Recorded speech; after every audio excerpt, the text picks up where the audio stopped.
بدلہ جو ہے کبھی بڑھا کر اللہ تعالیٰ نہیں دیتے ہیں. تو اللہ تعالیٰ اتنے رحم دل اور اتنے مہربان ہیں. اسی طرح سے اللہ تعالیٰ نے آگے بڑھ کر قیامت کے دن پچھتاوے کا بیان فرمایا ہے کہ قیامت کے دن جو لوگ کافر ہوں گے، یعنی قیامت کا دن ہوگا، ایک طرف جنتی ہوں گے اور ایک طرف جہنمی ہوں گے. جو جہنم میں جانے والے جو لوگ ہوں گے وہ کھڑے ہو کر دیکھیں گے، آگ کے شعلوں کو دیکھیں گے اور دیکھ کر انہیں اپنے عمل پر بہت پچھتاوا ہوگا کہ کاش، اور وہ چاہیں گے کہ کاش ہمیں دوسرا موقع ملے کہ ہم دنیا میں جائیں اور پھر سے نیک عمل کریں اور پھر دوبارہ آئیں اور جنت میں داخل کیا جائے. لیکن افسوس کہ انہیں دوسرا موقع نہیں ملے گا اور وہ قیامت کے دن کھڑا کھڑا پچھتائیں گے اور توبہ کریں گے اور اپنے اعمال پر پچھتاوا کرنے کے علاوہ ان کے پاس اور کوئی موقع نہ ہوگا. تو سوچئے، اللہ تعالیٰ نے قرآن میں اس آیت کو اس لیے نازل کیا کہ ہم اس آیت کو پڑھیں اور اس سے سبق حاصل کریں کہ ہم ابھی دنیا میں ہیں، ہمارے پاس ابھی وقت ہے، تو ہم اپنے اعمال کو درست کریں اور نیک کریں تاکہ ہمیں جنت ملے، نہ ہی کہ جہنم.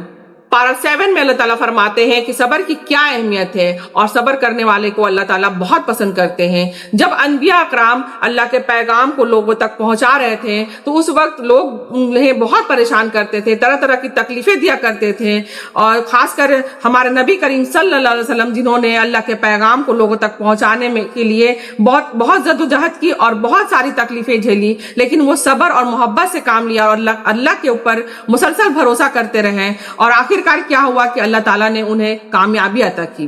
اور اسی طرح اللہ تعالیٰ اس کے بعد فرماتے ہیں کہ مشکلوں سے نکالنے والا صرف اور صرف اللہ ہے. اگر تمہیں کسی بھی وقت کوئی بھی مشکل، چاہے وہ چھوٹا رہے یا چاہے وہ بڑا رہے، اگر آئے تو تم سچے دل سے اللہ کو پکارو اور اللہ تمہارے اس مشکل کو حل کر دے گا.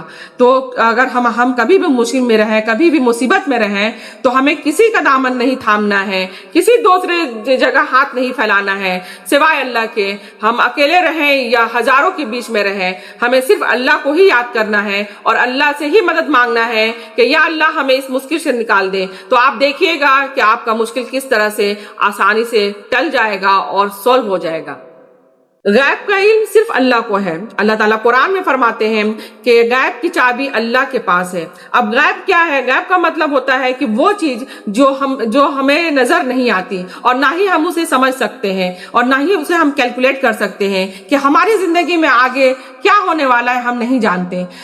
مستقبل میں کیا ہونے والا ہے اس دنیا میں دوسرے لوگوں کے ساتھ وہ ہم کچھ نہیں جانتے. یہ صرف اور صرف اللہ جانتا ہے اور اللہ ہی بتا سکتا ہے کہ کیونکہ غیب کی چابی صرف اللہ کے پاس ہے. اس کے بعد اللہ تعالیٰ 7 میں اللہ تعالیٰ حضرت ابراہیم علیہ السلام کا ایک زبردست واقعہ بیان کرتے ہیں کہ جب حضرت ابراہیم علیہ السلام جو تھے ان کے والد بت پرست تھے، یعنی بتوں کی پوجا کیا کرتے تھے.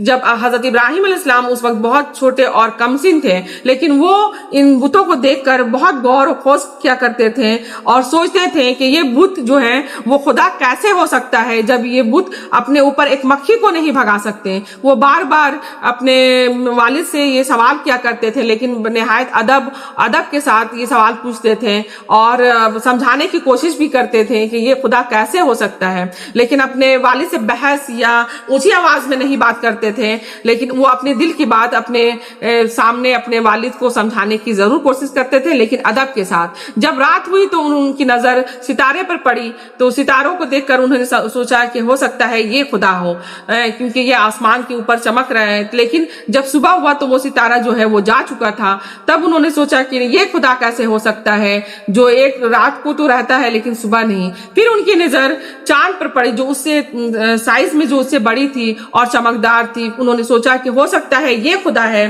لیکن صبح کے وقت چاند بھی غائب تھی. پھر ان کی نظر سورج پر پڑی جو بہت بڑا اور چمکدار اور روشنی والا تھا. تو انہوں نے سوچا کہ ہو سکتا ہے یہ خدا ہے، لیکن جب رات ہوئی تو وہ سورج بھی جا چکا تھا. تب انہیں بالکل یہ سمجھ میں آ گیا کہ یہ ساری چیزیں خدا ہو ہی نہیں سکتی، کیونکہ خدا یہ ہمیشہ کے لیے نہیں ہے، اور خدا جو ہے ہر وقت ہمارے ساتھ ہے اور ہمیشہ رہنے والا ہے. اور ہو نہ ہو یہ ساری چیزیں اللہ کے ہی حکم سے نکل رہی ہے، اور وہ عمل کر رہی ہے، چاہے وہ سورج ہو، چاند ہو، یہ ستارے ہو، ان کو چلانے والا کوئی ایک ضرور ہے اور وہ ہے اللہ۔ اس طرح سے 7 کے آیت نمبر 95 میں اللہ تعالیٰ فرماتے ہیں کہ وہی بیج اور گٹلی کو پھاڑنے والا ہے۔ اس کا مطلب یہ ہوا کہ جب ہم زمین میں ایک چھوٹا سا دانہ، ایک چھوٹا سا بیج کو ڈالتے ہیں اور کچھ دنوں کے بعد وہ جو بیج ہوتا ہے وہ پودے کی شکل میں نکل لیتا ہے، اور کچھ دنوں کے بعد وہی پودا جو ہے ایک بڑے درخت کی شکل لے لیتا ہے، تو اللہ تعالیٰ ہمیں یہ فرما رہے ہیں کہ تم ان چیزوں کو، ان کائنات کی ان چیزوں کو دیکھ کر غور کرو اور سوچو کہ اس کے بنانے والا کون ہے۔ یہ بیج جو ہے اس کو پھاڑ کر پودا نکالنے والا اور اس پودے سے کو اتنا بڑا درخت بنانے والا کون ہے؟ ایک ہی زمین ہے، لیکن اسی زمین سے طرح طرح کے پھل اور طرح طرح کی سبزیاں نکلتی ہیں۔ یہ کیسے ہو سکتا ہے؟ یہ کیسے ممکن ہے؟ زمین تو ایک ہی ہے، لیکن کہیں سے کھٹا پھل نکلتا ہے، کہیں سے پکا ہوا پھل، میٹھا پھل نکلتا ہے، اور طرح طرح کے، ایک طرح کی نہیں بلکہ مختلف طرح کی سبزیاں نکلتی ہے۔ تو یہ کیسے ممکن ہو سکتا ہے؟ اگر ہر انسان ان سب کائنات کی ہر چیزوں کو دیکھ کر غور کرے، چاہے وہ سورج، چاند، ستارے ہو، پہاڑ ہو، بارش ہو، یا پودے ہوں، یا طرح طرح کے درخت ہو، یا طرح طرح کے پھل ہو، اگر ان سب چیزوں کو اگر ہم دیکھ کر غور کریں تو اللہ کے اوپر یقین اور ایمان جو ہے ہمارا اور بھی پختہ ہو جائے گا۔ تو پارہ 7 کا بہترین خلاصہ یہ ہے کہ اللہ تعالیٰ نے فرمایا کہ قرآن کو غور سے اور ادب کے ساتھ سننا بھی چاہیے اور پڑھنا بھی چاہیے۔ اللہ تعالیٰ بہت مہربان اور رحم کرنے والا ہے۔ اللہ تعالیٰ صبر کرنے والوں کو ہمیشہ مدد پہنچاتا ہے۔ اور یاد رکھیے کہ قیامت کے دن برے اعمال کرنے والے اپنے برے اعمال پر ضرور پچھتائیں گے۔